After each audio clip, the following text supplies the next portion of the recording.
क्या ऋग्वेद में इस्लाम के शहादा का अनुवाद है और इस्लाम के पैगंबर का नाम है? आइए देखते हैं कुछ दिनों पहले टाइम्स नाउ नव भारत के धर्म संकट कार्यक्रम में अपने को संस्कृत का विद्वान और चतुर्वेदी कहने वाले मौलाना वहीदुल्ला अंसारी ने क्या कहा। अभी हमारे जो मान्यवर ने ला इलाहा इल्लल्लाह पढ़ा है मोहम्मद रसूलुल्लाह, उसको हम पढ़ रहे हैं संस्कृत में। अच्छा प्लीज। ला इलाहा हरणे पापम इल्ला लंबा परम पदम जन्म बैकुंठ प्राप्त अभी जपे नाम मोहम्मदम। आप देख लीजिए ऋग्वेद के 42वें पृष्ठ पे लिखा हुआ है। टाइम्स नाउ नव भारत के यूट्यूब चैनल पर प्रकाशित यह कार्यक्रम अब तक 18 लाख से अधिक बार देखा जा चुका है। दिखाए गए अंश का एक शॉट यूट्यूब पर 40 लाख से अधिक बार देखा जा चुका है। शॉट का शीर्षक है आपके ऋग्वेद में 42 पेज पर हमारे नबी का जिक्र है, पढ़ लो। क्या सच में ऋग्वेद में इस्लाम के शहादा का अनुवाद है और इस्लाम के पैगंबर का नाम है? जी नहीं। पहले तो जो मौलाना पढ़ रहे हैं वह संस्कृत है ही नहीं।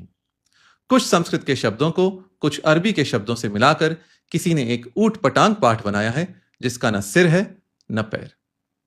ऐसा कोई वचन ऋग्वेद में कहीं नहीं है।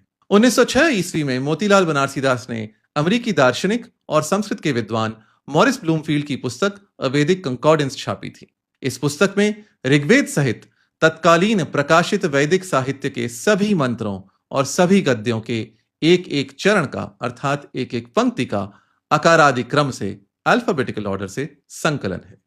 इस पुस्तक में मौलाना वहीदुल्ला अंसारी द्वारा पढ़े गए पाठ का एक भी चरण संकलित नहीं है। 1908 ईस्वी में ऋग्वेद के सारे शब्दों की आकारादि क्रम से अनुक्रमणिका स्वामी विश्वेश्वरानंद और स्वामी नित्यानंद ने निर्णय सागर प्रेस से छपवाई थी।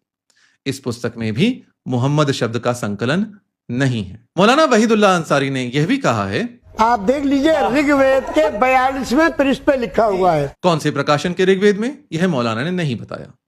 सच तो यह है इस्लाम के शहादा का अनुवाद और इस्लाम के पैगंबर का नाम न तो ऋग्वेद में है और न किसी अन्य वेद में। मौलाना वहीदुल्ला अंसारी शांति और सौहार्द की बात करते हैं, जो अच्छा है, इसका स्वागत है, पर इसका अर्थ यह नहीं वे बिना प्रमाण के कुछ भी कह दें। ध्यान रहे, टीवी कार्यक्रमों पर बुलाए गए तथा कथित विशेषज्ञों की बातों पर आंख मूंद कर भरोसा न करें।